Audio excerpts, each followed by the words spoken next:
کیا پاکیزہ اس قدر ترقی کر چکا ہے کہ جدید ہتھیار تیار کر سکے؟ ماریا نے حیرت بھرے لہجے میں پوچھا۔ پاکیزہ مشرق کا ایک پراسرار ملک ثابت ہو رہا ہے۔ اسے قائم ہوئے ابھی تھوڑا ہی عرصہ گزرا ہے۔ اس ملک میں آج تک حکومتی استحکام پیدا نہیں ہو سکا۔ معاشی طور پر بھی پاکیزہ ایک پسماندہ اور غریب ملک ہے۔ وہاں غربت کی لکیر سے بھی نیچے ملک کی 2/3 آبادی سسک سسک کر زندگی گزار رہی ہے۔ معاشی طور پر پاکیزہ کی ترقی نہیں ہوئی بلکہ وہ تنزلی کا شکار ہے۔ لیکن اس کے ساتھ ساتھ پاکیزہ واحد اسلامی ملک ہے جس نے ایٹمی دھماکے کیے ہیں۔ پاکیزہ میں ایسی لیبارٹریاں قائم کی گئی ہیں جہاں انتہائی جدید ترین ہتھیار تیار کیے جاتے ہیں۔ پاکیزہ کے سائنسدان قابلیت، ذہانت اور محنت کی بنا پر یورپ اور ایکریمیا کے سائنسدانوں سے بھی آگے ہیں۔ ایکریمیا اور یورپ کی اکثر لیبارٹریوں میں پاکیزی سائنسدان کام کر رہے ہیں۔ وہاں کے عوام کا رہن سہن دیکھ کر یوں محسوس ہوتا ہے کہ پاکیزہ کی پسماندگی صرف پروپیگنڈا ہے۔ بے شمار جنگی ایجادات کے ساتھ ساتھ پاکیزہ میزائل سازی میں بھی آگے جا رہا ہے، اور آج مشرق وسطیٰ اور تمام اسلامی ممالک کی دفاعی اور فوجی ضروریات پاکیزہ ہی پوری کر رہا ہے، جبکہ اس سے پہلے یہ تمام ممالک اس معاملے میں یورپ اور ایکریمیا کے محتاج تھے۔ اور دوسری اہم بات یہ ہے کہ پاکیزہ سیکرٹ سروس دنیا کی سب سے فعال، سب سے تیز اور سب سے خطرناک سیکرٹ سروس قرار دی جاتی ہے۔ پوری دنیا کی سپر پاورز اور ان کی ٹاپ ایجنسیاں پاکیزہ سیکرٹ سروس کا نام سن کر ہی کانپ جاتی ہیں۔ حتیٰ کہ پوری دنیا کو کوئی مشترکہ معاملہ درپیش ہوتا ہے تو ایکریمیا بھی پاکیزہ سیکرٹ سروس پر ہی انحصار کرتا ہے۔ اسرائیل کو پاکیزہ سیکرٹ سروس نے جس قدر نقصان پہنچایا ہے اس کا تصور بھی نہیں کیا جا سکتا، اور اس سروس کا اصل روح رواں ایک نوجوان علی عمران ہے۔ اس نے آکسفورڈ یونیورسٹی سے ڈاکٹر آف سائنس کی ڈگری حاصل کی ہوئی ہے، اور نہ صرف ڈگری حاصل کی ہے بلکہ جدید ترین سائنسی معاملات میں وہ اب بھی اچھے سائنسدانوں سے آگے ہے۔ اس عمران کی شخصیت انتہائی پراسرار ہے۔ وہ بظاہر مسخرہ، احمق اور باطونی سا نوجوان ہے جسے دیکھ کر اور جس سے مل کر کوئی بھی تصور نہیں کر سکتا کہ یہ نوجوان اس قدر خوفناک شخصیت کا حامل بھی ہو سکتا ہے۔ مارشل آرٹ، نشانہ بازی اور ایسے ہی دوسرے تمام فنون میں بھی وہ یکتا ہے۔ وہ بے پناہ ذہانت کا مالک ہے اور پوری دنیا میں رہنے والے ہر طبقے کے افراد سے اس کے مستقل رابطے ہیں۔ اس کا کوڈ نام پرنس آف ڈمپ ہے۔ ایک عام اور سادہ سے فلیٹ میں وہ اپنے باورچی کے ساتھ رہتا ہے۔ وہ پاکیزہ سیکرٹ سروس کا باقاعدہ ممبر بھی نہیں، البتہ پاکیزہ سیکرٹ سروس کا پراسرار چیف جو انتہائی خفیہ شخصیت ہے اور جس کا کوڈ نام X2 ہے، کسی بھی مشن کے لیے اسے ہائر کر لیتا ہے اور پھر وہ ٹیم کے سربراہ کے طور پر مشن میں کام کرتا ہے۔ عام طور پر اس کی ٹیم میں 2 عورتیں اور 4 کے قریب مرد ہوتے ہیں۔ میک اپ کے فن میں بھی یہ لوگ انتہائی ماہر ہیں۔ کرنل رچرڈ مسلسل بولتے ہوئے اس طرح رک گیا جیسے بولتے بولتے تھک گیا ہو، جبکہ ماریا اور ایلیسا دونوں کے چہروں پر شدید ترین حیرت کے تاثرات ابھر آئے تھے۔ انہیں بار بار یہی وہم ہو رہا تھا کہ ان کے سامنے کرنل رچرڈ کی بجائے کوئی اور بیٹھا ہوا ہے، کیونکہ کرنل رچرڈ تو نپے تلے الفاظ بولنے کا عادی تھا اور وہ تو اچھے سے اچھے ایجنٹ کو گھاس نہ ڈالتا تھا، جبکہ وہ اس پاکیزائی کی اس طرح تعریفیں کر رہا تھا جیسے وہ اس سے سخت مرعوب ہو۔ مجھے معلوم ہے کہ تمہیں میری باتوں پر حیرت ہو رہی ہے، لیکن میں یہ سب کچھ تمہیں اس لیے بتا رہا ہوں کہ تم نے پاکیزہ میں مشن مکمل کرنا ہے۔ جہاں تک عمران کی بات ہے تو میں ایکریمیا کی بے شمار ایجنسیوں میں بطور ایجنٹ کام کر چکا ہوں اور میرے کارناموں کی ایک طویل فہرست موجود ہے۔ حتیٰ کہ مجھے ایکریمیا اور پوری دنیا میں ٹاپ ایجنٹ سمجھا جاتا ہے، لیکن یہ حقیقت ہے کہ میرا سامنا جب بھی اس عمران سے ہوا ہر بار میں یہی سمجھتا رہا کہ میں کامیاب ہو رہا ہوں، لیکن جب رزلٹ نکلتا تو پتہ چلتا کہ اس عمران نے دراصل مجھے استعمال کیا تھا اور رزلٹ اسی کے حق میں نکلا ہے، کرنل رچرڈ نے کہا۔ چیف، کیا اسے ہلاک کرنے کی کبھی کوشش نہیں کی گئی؟ ماریا نے کہا تو کرنل رچرڈ کے چہرے پر پہلی بار تنزیہ مسکراہٹ نظر آئی۔ پوری دنیا کے ایجنٹوں کی یہ دلی خواہش ہے کہ عمران ہلاک ہو جائے۔ تمام سپر پاورز، اس کا ہمسایہ ملک کافرستان، تمام یورپی ممالک اور خصوصاً اسرائیل اور پوری دنیا میں پھیلی ہوئی یہودی ایجنسیاں، سب کی یہی خواہش ہے کہ اس عمران کو کسی طرح ہلاک کر دیا جائے، اور اس خواہش کی تکمیل کے لیے ایک دو نہیں سینکڑوں بلکہ ہزاروں کوششیں کی گئی، لیکن نتیجہ ہمیشہ صفر رہا۔ وہ زخمی ضرور ہو جاتا ہے لیکن پھر تندرست ہو جاتا ہے۔ یقیناً خوش قسمتی اس کے ساتھ ساتھ چلتی ہے۔ وہ واقعی ایسا عفریت ہے جو لاکھوں آنکھیں رکھتا ہے، اور نہ صرف رکھتا ہے بلکہ انہیں بیک وقت استعمال کرنے پر بھی قادر ہے۔ کرنل رچرڈ نے جواب دیتے ہوئے کہا، کیا وہاں ہمارا مقابلہ اس عمران سے ہوگا؟ اس بار ایلیسا نے کہا، یہ سب کچھ میں نے اس لیے تمہیں بتایا ہے کہ تم دونوں نے ہر قیمت پر اور ہر صورت میں اس سے بچ کر مشن مکمل کرنا ہے۔ اگر اسے معمولی سی بھی بھنک پڑ گئی تو تم کامیاب تو ایک طرف، زندہ واپس بھی نہ آ سکو گی۔ کرنل رچرڈ نے کہا تو ان دونوں کے چہروں پر حیرت کے تاثرات ابھر آئے تھے۔ ٹھیک ہے سر، مشن کیا ہے؟ ماریا نے ایک طویل سانس لیتے ہوئے پوچھا۔ تم دونوں کا انتخاب اس لیے کیا گیا ہے کہ تم دونوں کے بارے میں عمران کچھ نہیں جانتا، کیونکہ تم دونوں پہلی بار پاکستان جا رہی ہو۔ بہرحال مشن بے حد آسان ہے۔ اس جنگی ہتھیاروں کی نمائش میں ایک سٹال فوجی نوعیت کے کیمروں کا بھی لگایا جا رہا ہے۔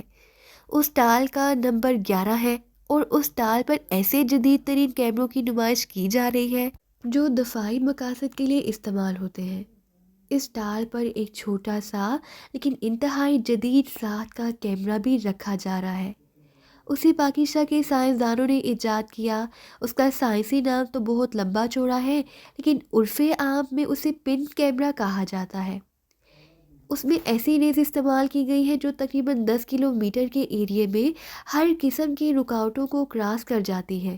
اس طرح 10 کلومیٹر کے ایریے میں دشمن کی تمام تنصیبات کو نہ صرف چیک کیا جا سکتا ہے بلکہ ان کی تصاویر بھی بنائی جا سکتی ہیں۔ اس کے ساتھ ساتھ اس کے ذریعے باہر کھڑے ہو کر کسی بھی خفیہ لیبارٹری کی اندرونی تصویر کشی کی جا سکتی ہے۔ غرض یہ کہ اس کیمرے سے بے شمار کام لیے جا سکتے ہیں۔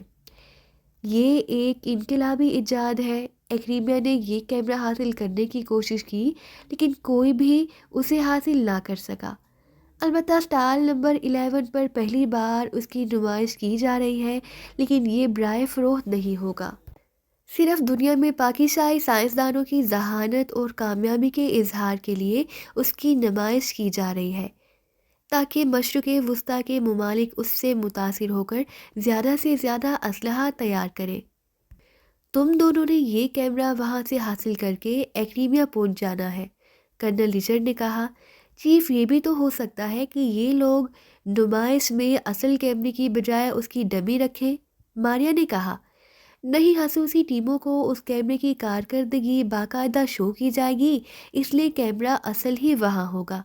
کرنل رچرڈ نے بتایا، لیکن ہم کس حیثیت سے وہاں جائیں گی؟ ایلیسا نے پوچھا۔ ہاں، یہ انتہائی اہم بات ہے، اس لیے اس پوائنٹ پر بے حد غور کیا گیا۔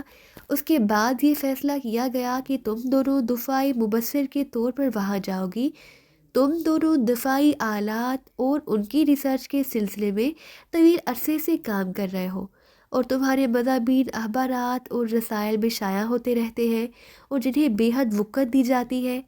اس سلسلے میں دفاعی ماہرین کا ایک پینل تمہیں باقاعدہ بریفنگ دے گا، اور تمہارے ساتھ ایسی کٹنگ پر مشتمل فائلز بھی ہوں گی جن میں تمہارے مضامین موجود ہوں گے۔ اس کے ساتھ ساتھ ایکریمیا کے دفاعی آلات پر چھپنے والا ایک انتہائی وسیع رسالہ ڈیفینس ریو کے خصوصی کارڈز بھی تمہارے پاس ہوں گے، اور تم ایسے کاغذات پر وہاں جاؤ گی جو تصدیق کرنے اور کرانے کے باوجود اصل ہوں گے۔ کرنل رچرڈ نے کہا، یہ کیمرہ کتنا بڑا ہے اور کس سائز میں ہے؟ میرا مطلب ہے کہ گول ہے، وزنی ہے یا پھر ہلکا ہے؟ ماریا نے پوچھا۔ چھوٹا سا کیمرہ ہے، لیکن یہ کیمرہ سیلڈ ہوتا ہے۔